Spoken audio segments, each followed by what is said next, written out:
Hello, everybody. Yes, I was the Assistant Director of Education in Hammersmith and Fulham. We've got about 60 schools. And we started off really on our journey by looking at what we could have as a unifying project and programme within primary education. I'm building on a history of sort of eco clubs, of environmental studies, of forest schools. And we were looking at climate and ecology programmes and acknowledging really that a lot of work had been done in the space, but it wasn't joined up. We then read about Mel's programme in The Guardian. And the cabinet member at the time said, why don't you investigate this further, which we did. And that was the Educate Global programme. And there are a number of programmes out there, but I think what I'd say to leaders really is that we were starting this journey about 5 years ago, and so it was quite organic at the time.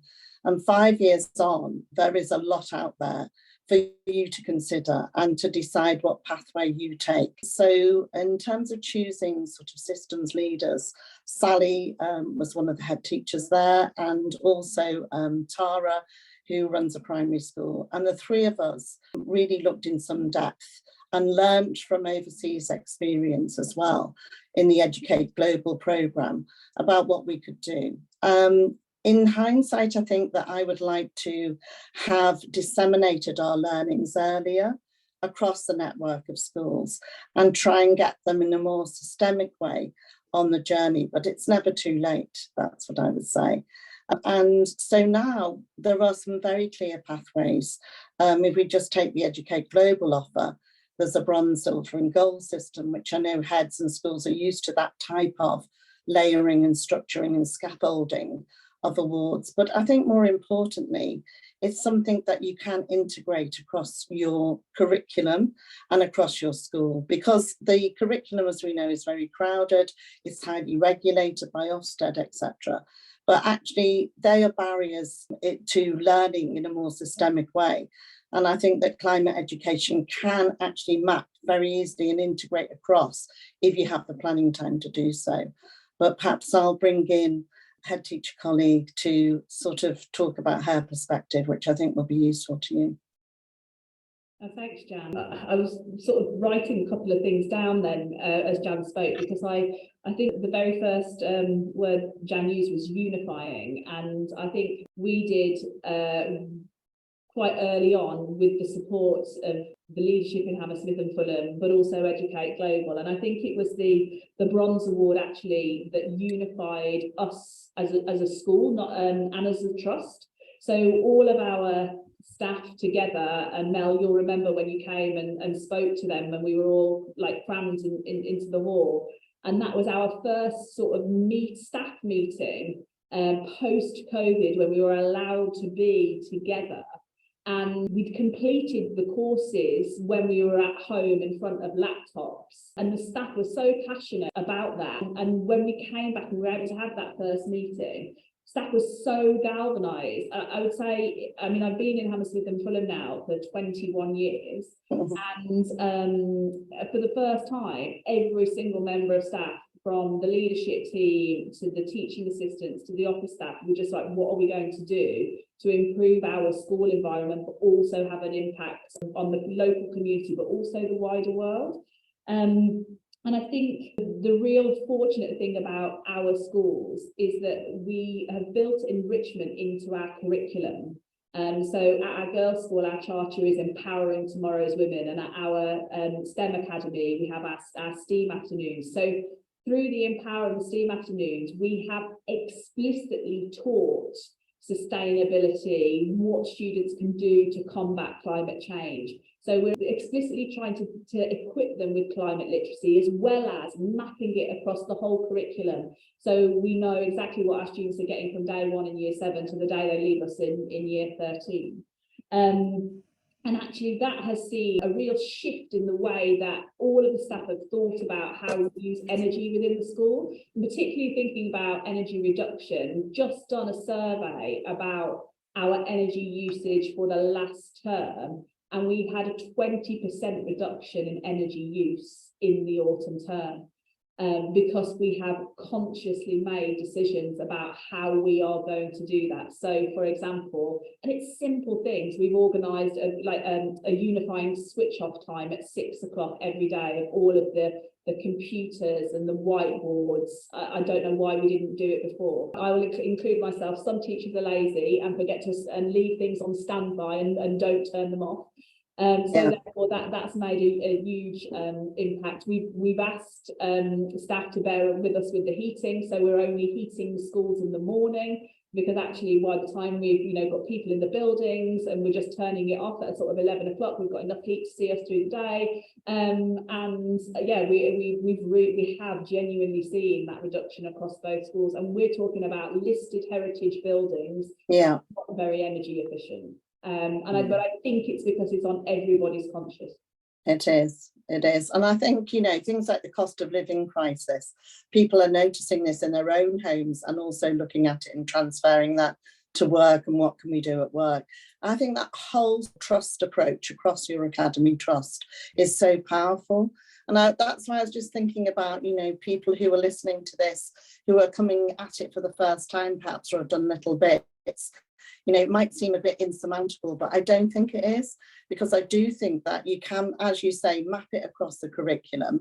You can also, if you have planned in some dedicated time, that's even better, because that reinforces it, doesn't it? And then to bring it out into the school estate, I think you also made changes to your school uniform as well, didn't you?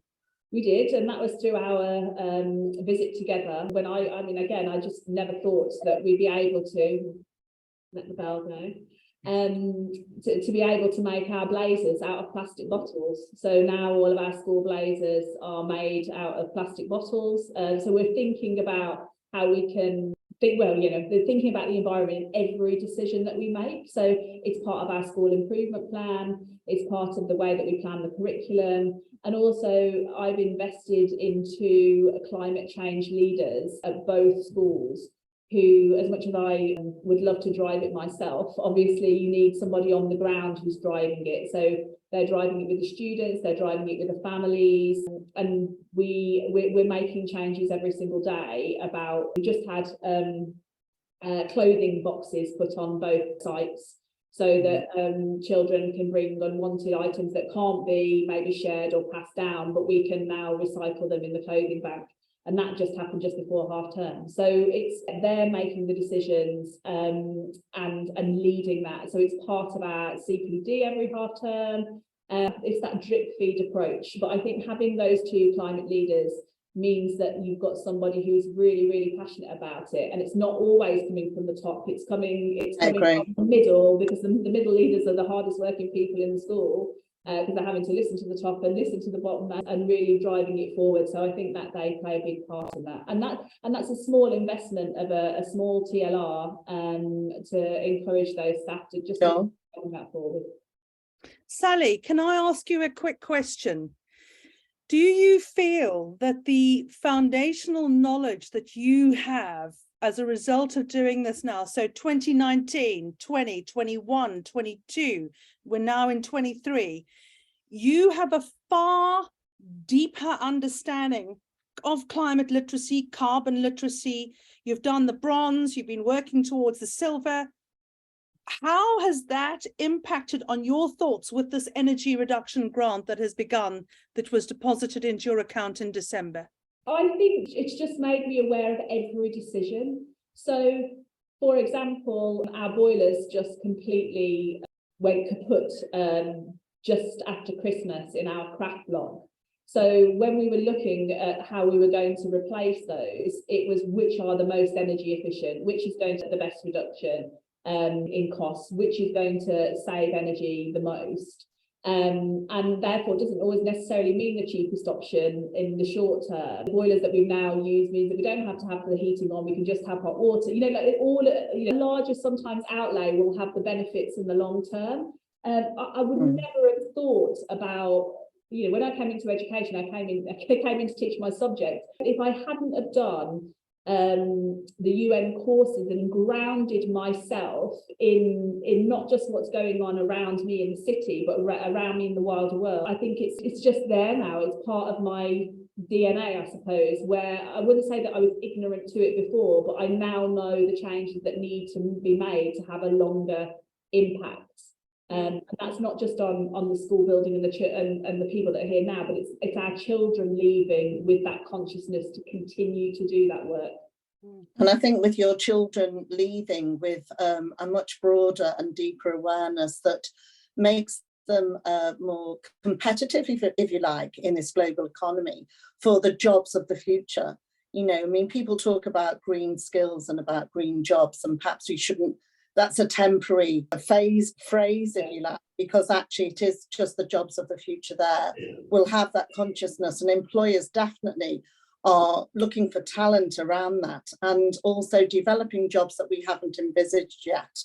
So your students that's impacting on their home life, the way they live as individuals, the way they live as citizens, and equipping them hopefully for these new opportunities that are out there in the workplace. I think that's really powerful.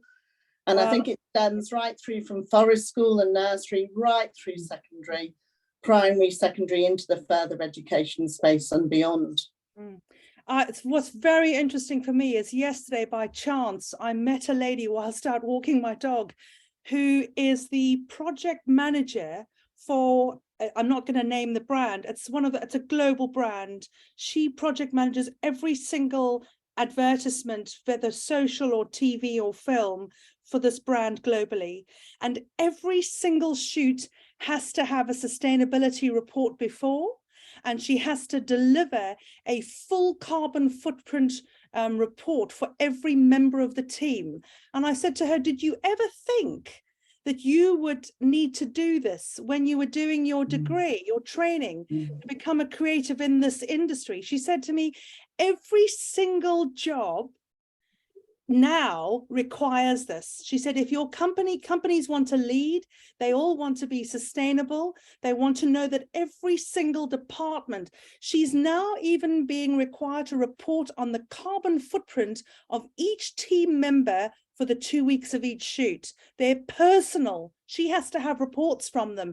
And she said to me, people don't realize it. She said, I need to tell your students that they need to have the foundational knowledge of this now before they go to college, before they go to uni, because companies are going to bite their arm off if they know this stuff to a good foundational level. And that's what you're doing, Sally.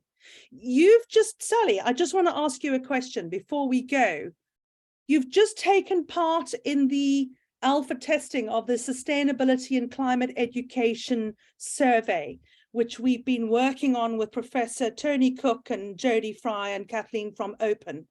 Why do you think a diagnostic toolkit is imperative to help every school draft their climate education policy? I think it's great to get a point of where your staff and the stakeholders think you are as a school, where there are gaps in learning that need to be filled, particularly in a city, well, in all schools where there's a big churn of staff. So how we can educate those new staff that join us at the beginning of the year or midpoints in the year, and understand that actually that climate literacy is actually essential to, if you're coming to work in our organisation, we need you to be part of that. But also to benchmark ourselves against other schools in other areas. What are we doing as an inner city school that can help schools in a more rural setting, but also vice versa. And I think actually doing the survey and talking to colleagues who also completed it, it's something actually that we think that ideally we'd like to do annually, to see how we're improving or where there are gaps, because again, there's so much going on in schools, and for leaders all of the time, you don't always know. And it's a really, the questions they're not surface, they go deep, and that was really important for us. I think for us, where I felt I failed, I went wrong, was I thought that we needed one climate change teacher in every school. And then you and I and Tara, when we went to the Middle East, when we went with the Guardian to go and see a school that did it, where, 275 teachers, that was throughout the school, and the school governors and the parent committee, that was when we came back. But I felt that you were both upskilled, Tara, you know, your leaders were upskilled, but I failed because I focused on that pyramid of the school, of the team, of the SLT team and the support team. And now with the survey, I'm thinking, no, we've got to deliver this to that team, but every single member of the school staff, teaching and non-teaching. Jan, where do you see this going? How do you see climate leadership being delivered in every school so that we can have as many Sally Brookses out there as we possibly can to ensure that schools save hundreds of millions of pounds of their budgets, reducing their energy and heating and delivering the green skills of the future? Well, I think you put some free workshops, which is important. They're free access workshops to understand what the grant is and what it isn't and how you can build on that. And I think that's time critical, isn't it? Yes. So I would encourage, you know, senior leaders to make sure they access that link, and perhaps you can repost that. So then building on the grants, really, it's about having a sustainability plan, isn't it? And as Sally said, there's a fabulous audit tool out there that you can use, and then you can decide which pathway you go for and what collection of courses, short courses, bite-sized courses that you can do across your whole workforce. I think that some people might resist it because they think it's just too much on top of everything else. I suppose what we're saying is it will not only save you money in the long term if you go down this route, it will also empower everybody at every level of your school, and especially your young people, because it places them, doesn't it, as active citizens. So it's all interlinked. It's not just the grant alone, it's not just the audit alone, it's not just a plethora of courses, it's having a plan, a map to lead you through it. And I think we've also got some of those tools too that are available for everybody. So I think it is a galvanizing thing, as Sally said. It's a cultural change, but it's something that seems to tap into an energy that's around, excuse the pun, an energy that's around. And by using the grant, it'll be a more efficient energy in the future. Yes. I mean, Sally, your schools, all of the schools in England received funds into your accounts in December. It was December the 22nd it went in, and you've got it is time sensitive. You have to have instigated or begun either an energy monitoring strategy so that you can start finding out where that energy leakage is. And we're saying, don't spend hundreds of thousands of pounds, don't spend a lot of money getting project managers in. Use Edmund Lascaris's training so that your kids can become the citizen scientists. Let them project manage your energy reduction. And then we're saying, have the survey, get your climate literacy or climate leadership training in with Professor Moulton Hill. We have hundreds of courses that we're going to deliver. What's next? What's after this? Where do we go after this first round? Well, I think sustainable schools, and, you know, let's all meet online and share some of our experiences and our learning from it. And I think it's a very positive thing. I mean, it's imperative, isn't it, for the future of sustainable schools and sustainable planet. Yeah.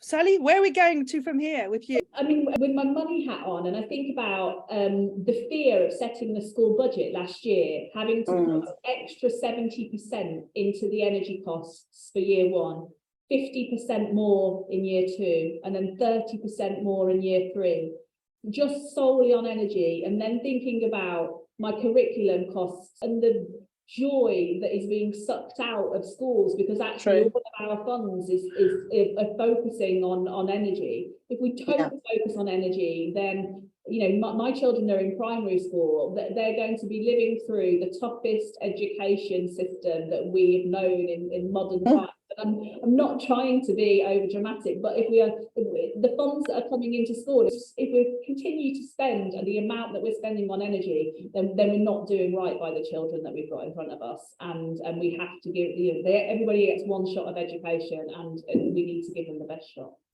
Hear, Sally. That's it. Awesome. What more can you say? We can't finish on that, folks. So if anybody has any questions for Sally Brooks or for Jan Parnell, Please, we're going to be putting this energy reduction advisory webinar out on social media. It's totally free. We are not like other organizations or that are charging £60 for a retired head to tell you about sustainability. Sally is not a retired head. She's an active head.